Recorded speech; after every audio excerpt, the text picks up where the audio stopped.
Hello, bonjour tout le monde, c'est Limo TV, Jean-Pierre au micro, always love in emotion, trying to highlight people who are doing good deed to people, people helping people. Aujourd'hui, nous avons l'honneur d'accueillir quelqu'un que vous connaissez, il s'appelle Leonard Boutari. Il est au téléphone depuis là où il est. Alors, bonjour Boutari. Bonjour Limo, ça va? Ça va très bien. Alors, ça fait Oui, oui. longtemps. Il était l'animateur de l'émission Wamukurahe. Euh, qu'est-ce que ça veut dire Wamukurahe? Qu'est-ce que tu as voulu dire d'abord? En fait, je n'étais pas l'animateur, j'étais l'invité. Oh, L'animateur, c'était Gilbert ok. et l'émission, c'était Nomukurahe. Nomukurahe, ça voulait dire où est-ce que je peux le trouver, Mhm. où la trouver. Ok. Et en gros, l'idée, c'était de pousser les auditeurs Ok. à chercher la bonne personne. Et pour ceux qui ont déjà trouvé quelqu'un, Ok. c'était de chercher les bonnes qualités ou la personne qu'ils ont aimée, comment dire, ou aimer les qualités Ok. qu'ils ont trouvées dans cette personne-là. Oui, oui, leur rappeler que tout le monde est un peu pareil.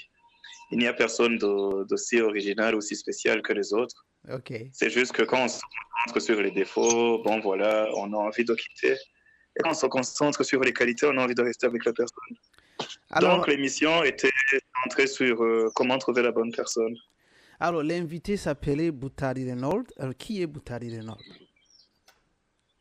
Je suis un conseiller conjugal. Ok. Ça fait depuis 2010 que j'exerce. J'avais commencé au Rwanda. Après, j'étais rentré au Burundi. Et puis, on avait commencé l'émission et ça a continué. Ok. Mais à part ça, je fais quelques affaires pour arrondir les fins de mois. Ok. Oui. Alors, vous savez, les gens qui s'aiment, ils sont à deux, mais il y a l'environnement, il y a toute la famille derrière, il y a tout le monde derrière. Mais parfois, il Oui. faut essayer d'être deux. Et Oui. aussi, il y a des circonstances qui arrivent. Ces deux personnes partent pour vivre ailleurs. Pourquoi? Oui. Ça dépend de ce qui se passe dans leur vie. Ils doivent s'adapter à la nouvelle vie et ils doivent ajuster leur amour aussi. Alors, qu'est-ce que tu en penses et comment faut-il y arriver? En fait, quand deux personnes se rencontrent au Burundi, on peut dire qu'ils ne se quittent pas pour deux raisons. Ok. La première, ce sont les pressions sociales. Ok. C'est-à-dire qu'on vit dans une société où si tu te maries ou si tu es en couple, quand vous vous séparez, c'est vécu comme un échec et c'est perçu comme un fait qui vous ridiculise et qui vous fait perdre la face devant les gens. Ouais. Et donc, certains couples restent ensemble pour ne pas perdre la face, pour ne pas être pointés du doigt, pour pas que les gens se moquent d'eux. Oh. En gros, c'est pour garder leur dignité, Ok. mais pas parce qu'ils s'aiment ou qu'ils tiennent à leur couple. Ok. La deuxième raison, je peux appeler ça le deuxième prétexte, c'est les enfants. Ok. Tu as tous ces hommes qui veulent tromper leur femme et qui disent à la maîtresse, écoute, moi vraiment, je t'épouserai, je quitterai ma femme, mais seulement il y a les enfants. Ok. Tu as aussi la femme qui dit, ce type me fatigue beaucoup, mais il y a les enfants. Ok. Mais tout ça, c'est un mensonge parce que, au fait, les enfants sont un prétexte qui montre le manque d'alternatives. C'est-à-dire quoi? Quand ils arrivent en Europe, tous ces couples-là n'hésitent pas à se séparer alors que les enfants sont là. On n'entend plus il y a les enfants. Tout simplement, ils ne se quittent pas au Burundi parce que la vie à deux, elle demande des moyens. Et c'est difficile de vivre tout seul dans un pays comme le Burundi, sans moyens, sans argent, sans rien. Du coup, les couples mentent et disent « Ah oui, il y a les enfants ». Mais en Europe, quand tu es bien payé, tout ça, quand il y a une alternative, là, tout le monde quitte. Donc, voilà, c'est ça, ce sont les deux raisons qui font que les personnes qui veulent quitter ne quitte pas. Y Oui, oui, oui, a-t-il une autre solution que tu peux proposer ou comment s'y prendre? oui. En fait, il faut déjà, je pense qu'il faut prendre en compte quelques paramètres. Ok. Quand vous dites solution, c'est solution par rapport à quoi? Donc, pour l'idée de rester en couple, il faut Mhm. que les gens comprennent au moins une seule chose. Le romantisme n'a jamais envisagé la vie pratique à deux. Vous Ok. voyez, quand les gens parlent de romantisme, ils pensent seulement, ah, oui, elle est belle, il est intelligent, oh, quand je le vois, je me sens bien.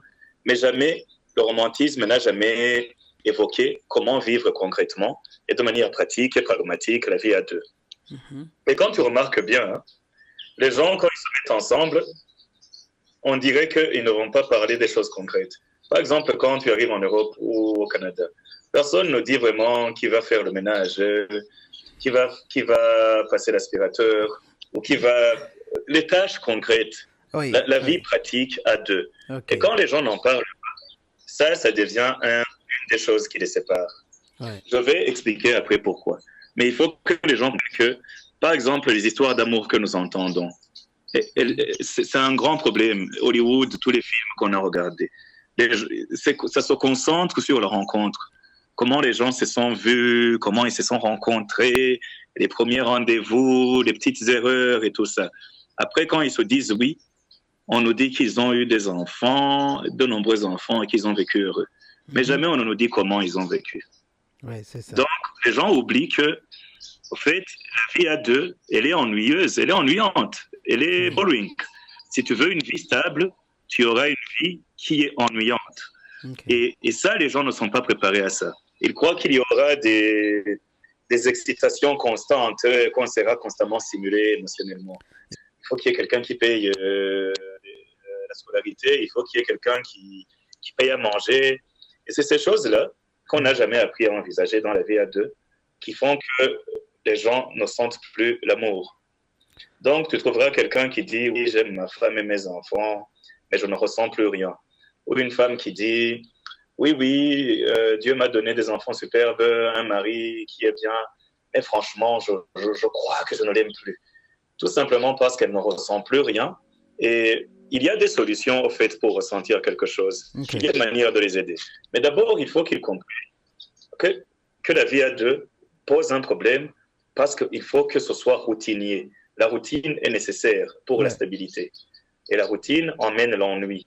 Ça, il faut que les gens le sachent. Ok. Donc, dès le début, quand ils se disent oui, oui, je t'aime, tout ça, ils doivent envisager le côté pratique de la relation. Parce que Ouais. quand tu regardes pour de vrai, les disputes des couples sont dues au côté pratique de la J'ai relation. compris. Tu Et proposes oui, que les gens se parlent de comment ils vont vivre là où et oui, ils vont aller et surtout se parler mutuellement oui. tout le temps pour trouver une solution parce qu'il y a En comme fait, ça peut oui, parler, continuez s'il vous plaît. mais parler de quoi? Ça, c'est important. Oui. Oui, oui. Quand on dit aux gens communiquer, je Mhm. pense que c'est vraiment hypocrite. Parce que d'abord, ils ne savent même pas sur quoi vont communiquer. Il faut qu'ils sachent qu'ils doivent communiquer par rapport à la vie pratique. Et tu Oui. vois, c'est pas romantique de dire alors on fait comment pour payer le loyer, l'électricité, le gaz, tout ça. Ça, Mhm. on dirait que ce n'est pas romantique. Mais pourtant, c'est à cause des sujets comme ça que les gens vont se séparer. Oui. Donc, mieux vaut en parler là, tout de suite, dès le début. Oui, c'est ça, Parce c'est ça. que, tu vois, il y a des gens qui se disent, oui, oui, on s'aime, on a dépassé tout ça, ça c'est plus petit que nous. Mais non, c'est pas plus petit que vous, parce que ces petites choses vont faire que vous ne ressentiez plus rien. Oui. Et quand vous ne ressentez plus rien, vu que vous vous êtes mis ensemble, parce que vous avez tous ressenti un sentiment, disons, assez spécial, de special feeling, hein, vous Mhm. vous mettez ensemble parce que vous ressentez quelque chose, eh bien, quand ce sentiment sera parti, vous allez vous quitter. Donc, pour que ce sentiment ne parte pas, envisagez dès le début le côté pragmatique de la vie, Mhm. le côté pratique.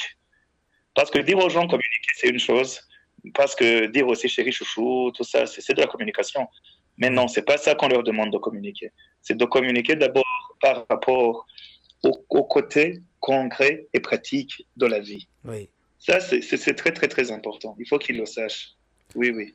Alors, merci Boutari. Je pense que prochainement, on aura l'occasion, les gens Oui, auront l'occasion de téléphoner et demander des questions ou tout ce qu'ils veulent. oui, Et nous allons impliquer tout le monde qui peut oui, oui. téléphoner.